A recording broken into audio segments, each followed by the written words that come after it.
여기서 주목할 것은 신부를 위한 대가를 지불해야 한다는 것입니다. 예를 들어 신랑이 내가 신부를 맡기 위해 10불을 지불하겠습니다. 이런다면 어떻게 생각하시겠습니까? 그런 부모가 이러겠죠? 자네가 내 딸을 별로 사랑하지 않는구만. 이처럼 더 많은 지참금을 지불할수록 딸을 더 많이 사랑한다고 여깁니다. 베드로전서 1장 18절과 19절 말씀. 너희가 알거니와 너희 조상이 물려준 헛된 행실에서 대속함을 받은 것은 은이나 금같이 없어질 것으로 된 것이 아니요 오직 흠없고 점없는 어린 양 같은 그리스도의 보배로운 피로 된 것이니라. 하나님의 외아들을 신부를 위해 대가를 지불하게 하셨는데 하나님의 입장에서 여러분의 가치는 어느 정도일까요? 신부를 위한 대가가 바로 목숨을 바치고 값으로 사신 것입니다. 고린도전서 6장 20절. 값으로 산 것이 되었으니 그런즉 너희 몸으로 하나님께 영광을 돌리라. 정혼은 합법적 부부이나 아직은 함께 사는 단계가 아닙니다. 예레미야 2장 2절. 하나님께서 이스라엘에게 상기시킵니다. 가서 예루살렘의 귀에 외칠지니라. 여호와께서 이와 같이 말씀하시기를 내가 너를 위하여 내 청년 때의 인애와 내 신혼 때의 사랑을 기억하노니 곧 씨 뿌리지 못하는 땅 그 광야에서 나를 따랐음이니라. 호세아 2장 19절. 내가 내게 장가들어 영원히 살 때 공의와 정의와 은총과 긍휼히 여김으로 내게 장가들며 진실함으로 내가 장가들리니 내가 여호와를 알리라. 이것은 이스라엘이 메시아에게 돌아온다는 예언입니다.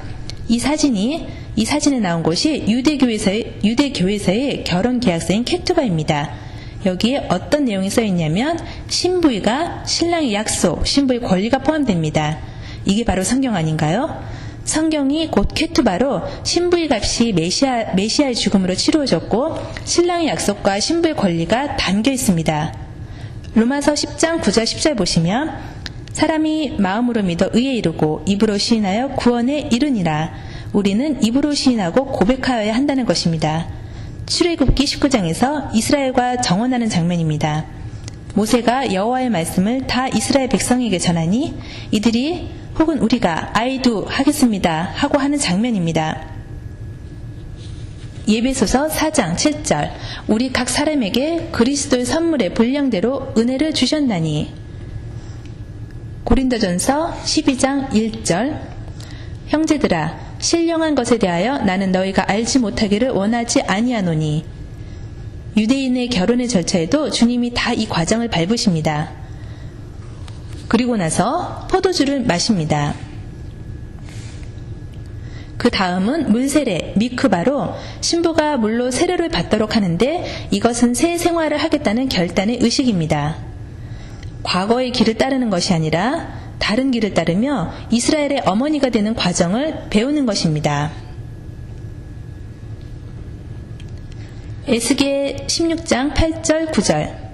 물로 내 피를 씻어 없애고 신부의 값이 지불되었고 이스라엘의 어머니와 아내로서 그리고 남편을 기쁘게 하기 위해 그리고 신랑이 오시는 날을 손꼽아 기다리고 주님을 기쁘게 하기 위해 기다리는 것이 바로 우리가 하고 있는 일들입니다.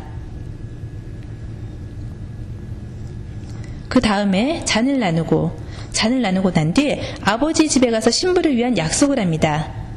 내가 먼저 가서 거할 처소를 준비하리라. 어디서 좀 많이 들어본 말 같지 않습니까? 이 거할 장소가 아버지의 집입니다. 요한복음 14장에 내가 너희를 위하여 거처를 예비하러 가노니 라고 말씀하셨습니다. 제가 재미있는 것을 가르쳐드리죠. 유대인의 결혼식 날 신랑에게 무언가 물어보면 신랑은 제 아버지만이 아십니다 라고 대답할 것입니다. 왜냐하면 아버지가 바로 결혼을 주관하시는 분이기 때문입니다. 그래서 주님이 아버지만 아신다고 하는 것은 아주 전형적인 유대인의 대답인 것입니다. 신랑이 호령과 나팔 소리와 함께 옵니다. 욤 트루아를 생각나게 하는군요. 마태복음 25장을 보면 밤중에 호령이나 소리가 납니다. 밤중에 소리가 나니 보라 신랑이로다 맞으러 나오라 하매 신랑이 신부를 아버지 집으로 데려가므로 결혼이 완성됩니다. 마지막으로 혼인잔치가 벌어집니다. 어린 양의 혼인잔치입니다. 신약 말씀이 구약 말씀에 모두 다 있다는 것을 아십니까? 신약이 구절을 주셔도 구약에서 찾을 수가 있습니다. 심지어 비유까지도요. 이사야 62장 5절. 마치 청년이 처녀와 결혼한 같이 내 아들들이 너를 취하겠고 신랑이 신부를 기뻐함 같이 내 하나님이 너를 기뻐하시리라. 유대인의 결혼 과정이 어떻게 진행되는지 나오는 것입니다. 누가복음 14장을 보시겠습니다. 16절부터 이르시되 어떤 사람이 큰 잔치를 베풀고 많은 사람은 청하였더니 잔치할 시각에 그 청하였던 자들에게 종을 보내어 이르되 오소서 모든 것이 준비되었나이다 하매 다 일치하게 사양하여 한 사람은 이르되 나는 밭을 샀으며 아무래도 나가보아야 하겠으니 청컨대 나를 양해하도록 하라 하고 이게 말이 된다고 생각하십니까? 계시록 19장입니다. 7절 우리가 즐거워하고 크게 기뻐하며 그에게 영광을 돌리세 어린 양의 혼인기약이 이르렀고 그의 아내가 자신을 준비하였으므로 9절 어린 양의 혼인잔치에 칭함을 받은 자들은 복이 있도다 하고 다음 사진은 이스라엘입니다. 아마겟돈 골짜기입니다. 아마겟돈 골짜기를 보시면 특이한 것이 있습니다. 자세히 보시면 비행기 활주로가 보이실 것입니다. 보이십니까? 그런데 비행기 활주로가 좀 이상하죠? 비행기가 하나도 없습니다. 날아다니는 것이 아무것도 보이지 않습니다. 공군이 지하에 주둔해 있습니다. 갑자기 나타나서 비행하겠죠? 아마겟돈 골짜기는 실제 큰 골짜기입니다.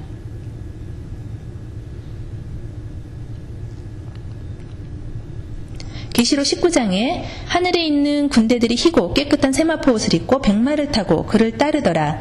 이 상황이 무엇인지 아십니까? 바로 욤키푸어 속죄일입니다. 속죄일날 유대인들은 흰옷을 입습니다. 나팔절로부터 10일 뒤 속죄일날 전부 하얀 옷만 입습니다. 흥미있지 않습니까? 16절 그 옷과 그 다리에 이름을 쓴 것이 있으니 만왕의 왕이요 만주의 주라 하였더라. 또 내가 보니 한 천사가 태양 안에 서서 공중에 나는 모든 새를 향하여 큰 음성으로 외쳐 이르되 와서 하나님의 큰 잔치에 모여 왕들의 살과 장군들의 살과 장사들의 살과 말들과 그것들 탄 자들의 살과 자유인들이나 종들이나 작은 자나 큰 자나 모든 자의 살을 먹으라 하더라. 우리 모두 어린 양의 혼인잔치에 가게 될 텐데 여러분은 어떤 자리에 앉고 싶습니까? 먹는 자리입니까? 아니면 먹히는 자리입니까? 마태복음 22장 가서 1절 예수께서 다시 비유를 대답하여 이르시되 천국은 마치 자기 아들을 위하여 혼인잔치를 베푼 어떤 임금과 같으니 그 종들을 보내어 그 청년 한 사람을 혼인잔치에 오라 하였더니 오기를 싫어하거늘. 이 상황을 상상할 수 있겠습니까? 9절 내 거리 길에 가서 사람을 만나는 대로 혼인잔치에 청하러 오라 한대 종들이 길에 나가 악한 자나 선한 자나 만나는 대로 모두 데려오니 혼인잔치에 손님들이 가득한지라. 임금들이 손님들을 보러 들어올세 거기서 예복을 입지 않는 한 사람을 보고. 이 패턴은 스바냐 1장에서 방백들과 왕자들과 이방인의 옷을 입은 자들을 벌하시는 것과 같은 상황입니다. 누가복음 14장도 같은 상황을 말하고 있습니다. 마지막으로 하멜렉은 메시아의 대관식이라는 뜻입니다. 이날이 바로 예슈아가 왕의 왕, 주의 주가 되시는 날입니다.